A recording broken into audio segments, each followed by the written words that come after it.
If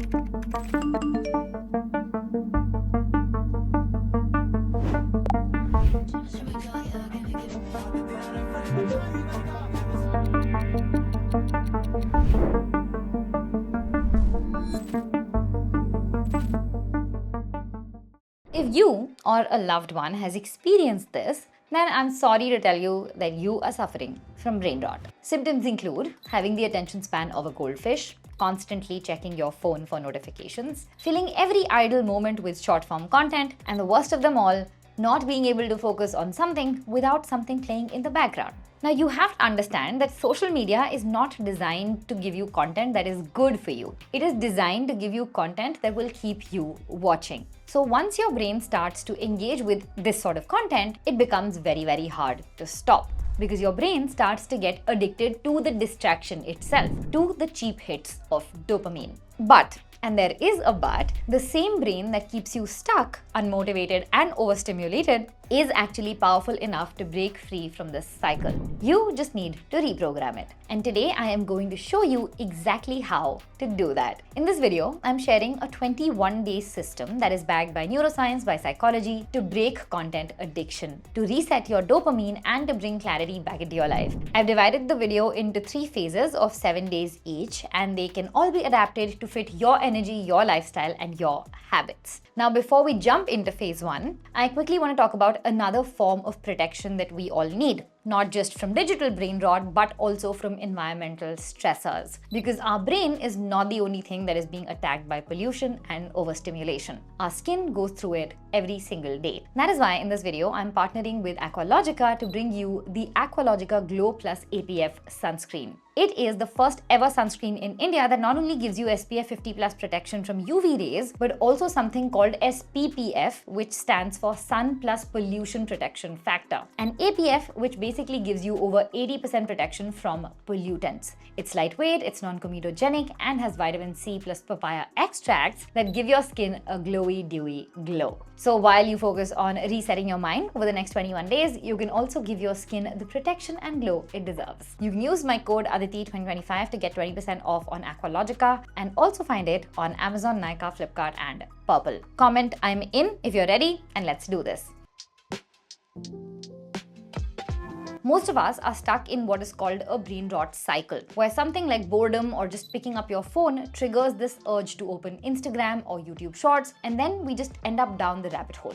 So this is why in this first week, we are basically creating friction and setting boundaries on our consumption so that we become more intentional with our content consumption over time. The easiest way to do this is to start by tracking your time. Now, you must have heard this advice thousands of times, but there is a reason that it works, and I will get to that in a minute. But for now, here is what I want you to do. For 1 week, you are going to track your time in 30-minute increments in your calendar. Basically, after every 30 minutes passes, you will input in your calendar what you were doing during that time. You can set up automatic timers in your phone to go off every 30 minutes so that you remember that you have to put this in your calendar. And I want you to be as honest as possible here. Then at the end of each day, you will highlight all of your productive and focused times in green, and you will highlight all of your wasted time or time that you spent scrolling, watching random stuff on Netflix, etc. in red. Now, if you're in a brain rot cycle, your calendar might look something like this. So in addition to doing this, I also need you to answer 3 questions. Every time you log a scrolling session on your calendar, so let's say that the 30-minute timer rings on your phone, you realize that you've been scrolling for the last 30 minutes, you put it on your calendar as scrolling. After that,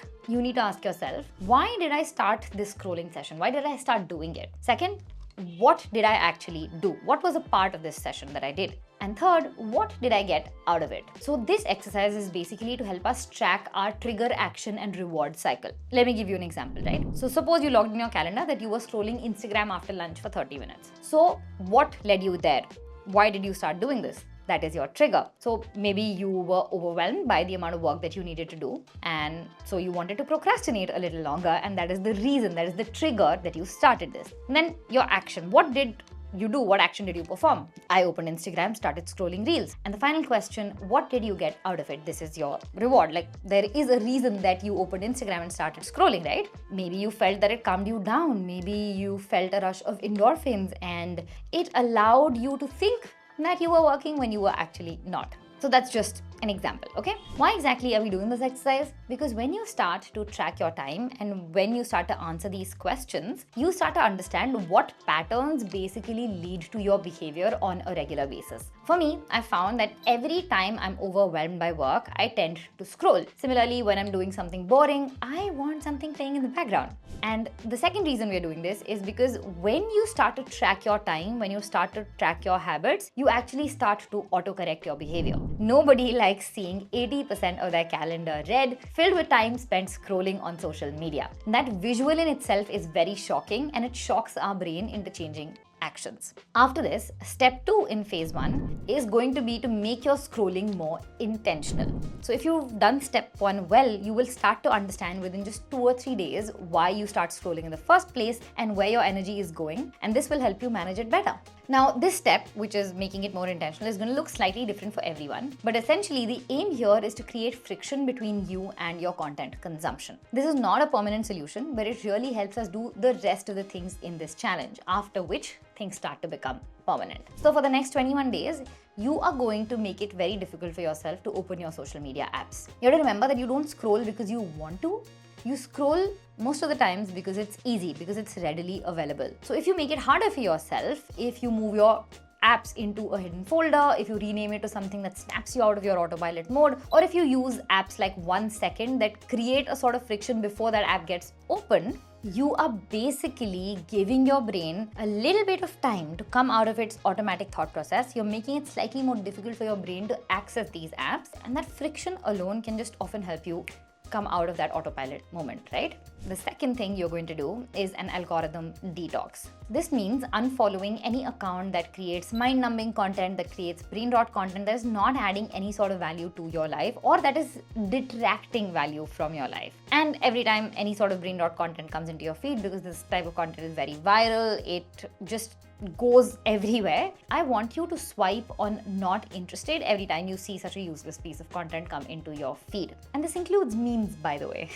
The third thing you're going to do is replace your passive multitasking. This is one of the sneakiest ways that brain rot creeps into your life when you consume content while doing something else. So like scrolling while eating, or watching videos while walking, reels while winding down, taking your phone to watch a YouTube video in the shower. So for the next 21 days, you're going to replace all of your multitasking content consumption with playing music instead. So if you scroll while eating food, you're going to play music while you eat food. So if you watch videos while you're walking, you're going to listen to music while you're walking. If you watch reels while you're winding down, you're going to listen to music or affirmation videos while you are winding down. Another thing you can do in addition to this is just move your phone out of reach by setting up something called parking zones, where your phone lives during important moments of your life. So during your meal time, during your deep work time, during your slow hours, you just don't have your phone on person on you. You keep it in a separate room, in a drawer, in the bathroom, in the fridge, wherever, where it's a little bit more difficult for you to access it, but it's still there if you need to access it, right? When you do this, you're basically setting boundaries with your brain. You're telling your brain that this is not the space or the time for distraction. Now, once you start doing these things in phase 1, this will set you up for success in phase 2.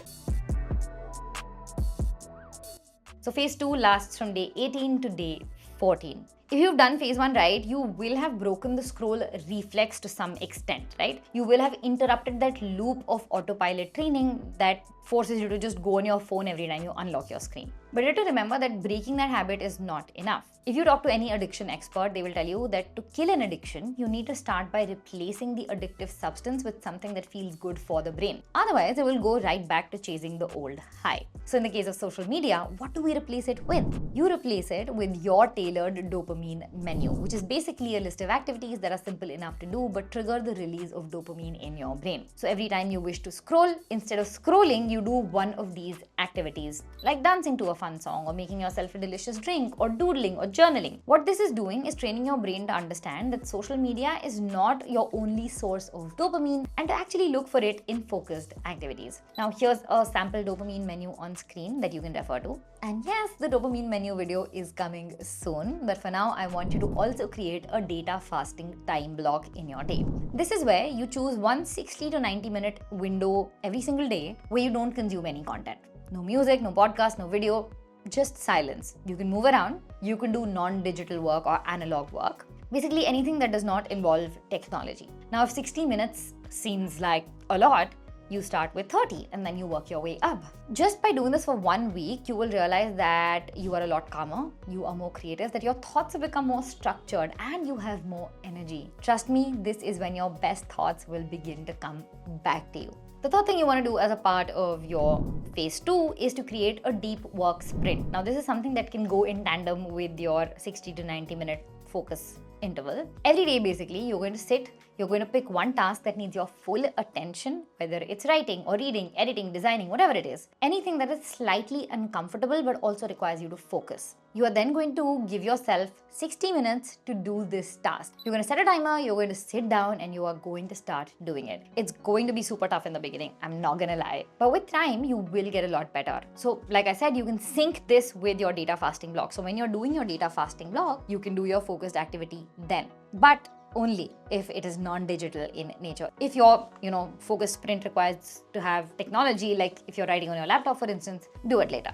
What you can also do to help smooth the process is to create a ritual to enter your focus mode. So for me, this basically means making a cup of coffee, setting up my laptop, keeping my water bottle, and putting my phone to charge in another room. It takes me 5 minutes to do all of these things, but doing this signals to my brain that it's time to focus. It creates that mental association. And also putting my hair up in a bun.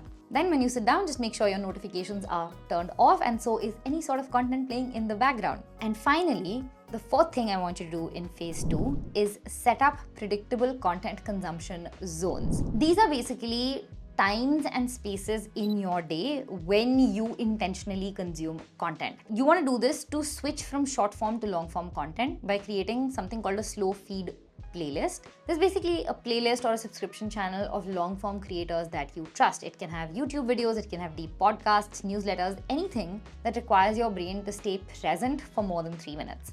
Then you are going to assign yourself a fixed time slot to consume this content, like 9 a.m. with your morning coffee or 30 minutes after work. You're going to stack it with the same playlist, same tea, same coffee, same space every single day. Over time, you're going to notice that your brain begins to anticipate the comfort that this predictability brings. And instead of chasing chaos from random reels, it draws you more towards doing this. So by now, you have interrupted the loop, you're working on rebuilding your focus, but if you stop here, you're most likely going to go back to your old habits. This is because people don't stay consistent because of habits, they stay consistent because of their identity. And if your brain still sees you as someone who's trying to quit scrolling, you'll keep falling off the ladder no matter how hard you try. So how do you rewire your identity? You start by creating an alter ego. This is the version of you who is clear, who is calm, who is present, who's not addicted to their phone. You're going to give your alter ego a fun name like Future You or Mind CEO or something like that, whatever. You can get as creative as you want here. Then, and initially it will take effort, every time you find yourself about to scroll or already scrolling, like you catch yourself scrolling and you realize, oh my God, this is not what I'm supposed to be doing. Ask yourself what future you or this alter ego of you would do in this situation. I cannot tell you how helpful asking that question is because it instantly reminds you of how well your actions are aligning with the identity that you want to build.